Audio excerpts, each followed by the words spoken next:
rectoperineal, que es la que ustedes han visto ahorita. Ven que tiene su fobia anal con ciertos plieguecitos, pero está más abajo, un pequeño orificio. ¿Ya? No hay forma que sea un ano anterior, es una fístula rectoperineal. Entonces, solo para esta aplica la cirugía de anorrectoplastía sagital posterior primaria. O sea, cuando esta bebita nació y se le pudo haber detectado, eso pasa a veces que los médicos serumistas o los médicos generales no evalúan bien al paciente cuando nace. Y a veces los envían acá sin nada, o sea, malformación, ausencia de ano completa, lo envían después de 3-4 días cuando están a punto ya de reventar porque no saben por dónde defecar. ¿Ya? Entonces por eso siempre se ve. Y en 3 tiempos corresponde al resto, a todas las demás, en 3 tiempos. ¿Ya? Entonces esta es la única que se hace de forma primaria, que corresponde primero a la colostomía, que se hace al nacimiento. Como segundo, a la anorrectoplastía sagital posterior.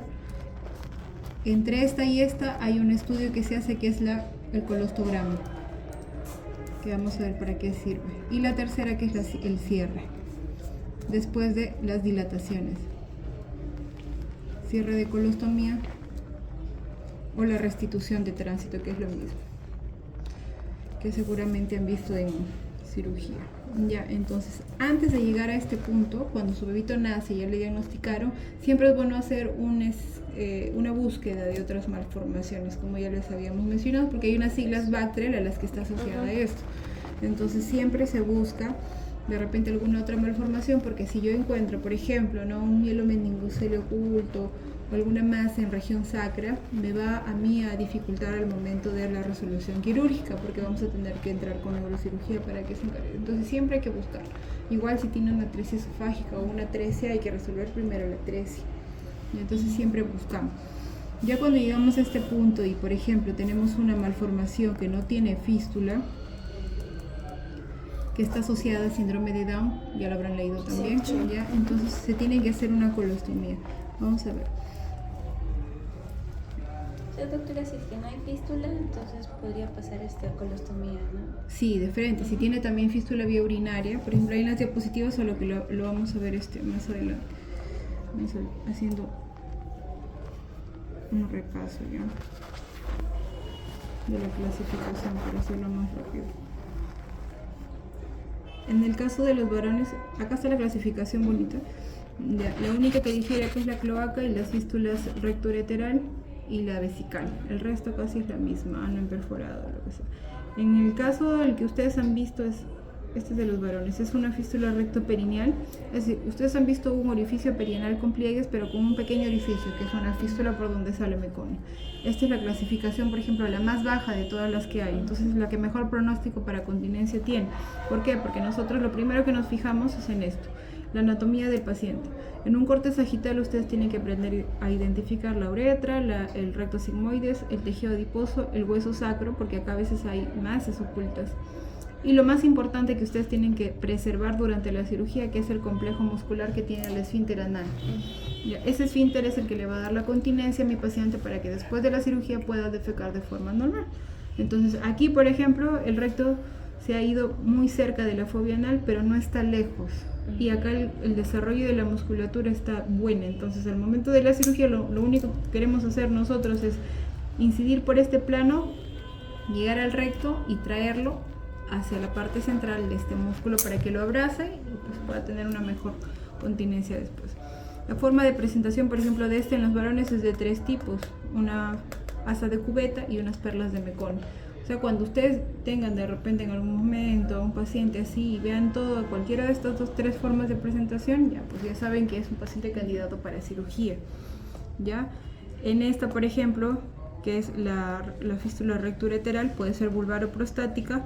También ustedes ven aquí cómo se une el recto a la uretra. Se une en su porción vulvar o en su porción prostática más arriba.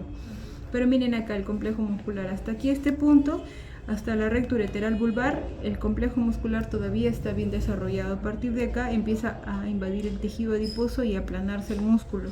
y el sacro también se empieza a aplanar. Entonces, a partir de la recta ureteral prostática en adelante, el pronóstico para la continencia intestinal ya cambia. ¿Ya? Entonces, ¿cómo lo vemos clínicamente? Sale meconio por el penecito. ¿Por qué? Porque se está conectando, no todas las deposiciones del recto se están yendo a la vía urinaria, más no sabemos a qué nivel, hasta sale el colostograma. ¿Ya? Esta es la rectovesical, miren, ya muy arriba, peor todavía. Se llaman algas planas porque algunas ni siquiera tienen surco interglúteo. ¿Ya? Igual va a haber salida de meconio por la orina, pero obviamente eso no te da ningún indicio de a qué nivel está. Esta es la de peor pronóstico en el caso de los varones para continencia fecal. ¿Ya? Y la que más está asociada a otras malformaciones. Esta es la Marfan fístula, que está asociada a niños con síndrome de Down. Es del total de las malformaciones que equivalen al 5%. Y de ese total, de ese 5%, el 90% son síndrome de Down. Pero hay buen desarrollo de la anatomía, solo se presenta una fobia, no hay meconuria. Entonces, de buen pronóstico también. En el caso de la atresia rectal o estenosis rectal, parece simula ser un ano en embudo. Tampoco hay muchos pliegues, pero pareciera comportarse como un ano normal. La característica es que pues obviamente no van a eliminar el meconio después de las 24 horas, habrá que investigar, examinar más exhaustivamente, de repente con un termómetro rectal, y se van a dar cuenta que efectivamente hay un área de estenosis o atresia completa. ¿Ya? Pero el desarrollo de la musculatura también acá es bueno. Y en el caso de la niña, que es lo que han visto ustedes probablemente es esto, ¿no? El anito está por acá y acá tiene un pequeño orificio. ¿Ya? En el caso de las niñas, ustedes tienen que saber que dentro del vestíbulo, esto es el vestíbulo genital de la niña, tiene solo dos orificios, el meato urinario y la vagina. Fuera de él tenemos que encontrar el recto. Igual en este corte sagital vemos, están más juntos la vagina con la uretra dentro del vestíbulo, y fuera de él está la fístula en este caso, porque la fobia está acá y la fístula está acá, así entre los dos. Buen desarrollo de estructuras anatómicas, todo bien con la continencia hasta aquí. Entonces, este es el caso de la pequeña. La recta vestibular, que es la más frecuente en las niñas, vemos como el orificio de la fístula viene a aparecer dentro del vestíbulo, es decir, dentro del vestíbulo yo ya voy a ver 3 orificios, ya no solo 2, que es lo habitual. Pero miren cómo se une el recto a la vagina y se pega tan separados por una pared demasiado delgada. Entonces eso hace un poquito más complejo el manejo quirúrgico. Pero de todas maneras la musculatura, el desarrollo de la anatomía también es buena aquí. Y después tienen la cloaca, que ya su compañera como menciona, es un solo orificio por donde convergen tanto la uretra, la vagina y el recto. Puede ser canal común corto cuando está a menos de 3 centímetros y canal común largo cuando está un poco más arriba. Como siempre, los que estén más altas es la peor pronóstico, ¿ya? Igual son casos muy raros los que se presentan. Clínicamente se ve un solo orificio, no tiene ningún otro orificio, por aquí orina y defeca. De hecho, esta patología es más compleja que todas y es un tema bastante extenso que a veces lo hacemos aparte, porque va a requerir múltiples cirugías para poder desfuncionalizar los 3 órganos, ¿ya? Entonces, pero tienen que conocer. Entonces nosotros estamos en este punto. Una vez que determiné, ya voy a saber qué hacer. Tengo un bebito recién nacido que llega por emergencia con síndrome de Down, de 38 semanas de vida, de gestación, ¿no? De edad gestacional. Llega por emergencia, lo evalúan, todo, no tiene potito. ¿Qué hacemos? Vamos a hacer un dibujo acá. Llaman al cirujano pediatra. ¿Qué se hace entonces en ese momento? Se evalúa primero, ¿verdad? ¿Qué más se hace?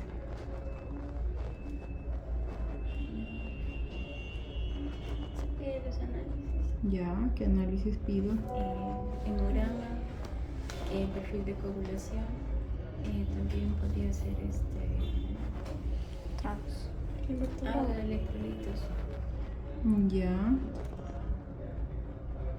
Porque, o sea, de primer manejo sería lo que es la colostomía, ¿no? Ya. En este caso, como tenemos un mar que no tiene fístula, he dicho que es síndrome de Down, que tiene 38 semanas, es un bebé a término con síndrome de Down. Entonces, los síndromes de Down están muy asociados a cardiopatías congénitas. Entonces, lo primero que hay que hacer es pedirle alguna batería que me indique a mí de que no tiene alguna otra malformación congénita. Ya, eso como primera opción dentro de las primeras 24 horas. Después hay un estudio, que no sé si lo han leído o lo han visto por ahí, que antes se solicitaba, que se llama invertograma.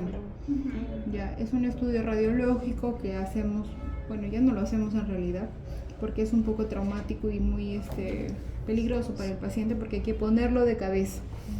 Ahora hacemos lo que es la radiografía lateral pura, que en realidad nos da lo mismo que queremos ver. ¿Qué queremos ver? Básicamente es hasta dónde más o menos llega el recto sigmoides, a qué distancia está de la piel perianal. Pero esto mayormente lo solicitamos en aquellas malformaciones que no tienen fístula, porque si hay una fístula que se va hacia la vejiga, no la va a mostrar, no la vamos a ver. Entonces, si yo tengo un MAR con síndrome de Down que no tiene fístula, le pido si lo puedo pedir. ¿Y en qué tiempo lo pido? Después de las 24 horas. Porque entre las 16 y las 24 horas es el tiempo que tarda el aire en llegar hacia la porción distal. Ya, en ese tiempo. Antes no, si yo le pido NACE y a las 2 horas le pido, no me va a servir de nada. Lo único que va a traer es confusión. Entonces yo le puedo pedir este estudio de repente y ya. Más o menos me orienta a mí. Pero si por algo hay una fístula oculta, eso no lo va a mostrar. Entonces, se pide simplemente por rutina y por apoyo un poquito a ver más o menos a qué distancia está. Ya está mejor tolerado por el paciente. Pero en estos niños, como había mencionado, el único que no se puede, que solo se hace en una reparación primaria es este. Entonces el resto incluye a las malformaciones que no tienen fístula. Entonces por ende la cirugía que yo le voy a hacer es una colostomía. Ya. La colostomía más o menos hay de dos tipos para hacer. Hay de dos bocas que se hace más o menos a nivel de la unión del colon descendente con el sigmoides, más o menos a este nivel. Ya, se puede hacer de dos bocas, o hay otra forma también de hacerla con una sola boca grande y una boca más pequeña que le llamamos fístula cutánea, con un puente largo. ¿Ya? Esto viene a ser el cabo proximal y este viene a ser el cabo distal. Este está desfuncionalizado porque va a la nada, no hay salida. Bien, si hay alguna fístula por acá, se va a ir a la vejiga, obviamente, pero está desfuncionalizado. Ya, y este cabo proximal es por donde va a ver la salida de las deposiciones. Entonces, primero tengo mi bebito, le hago la colostomía, porque como no tiene potito no va a tener por dónde defecar y se puede perforar.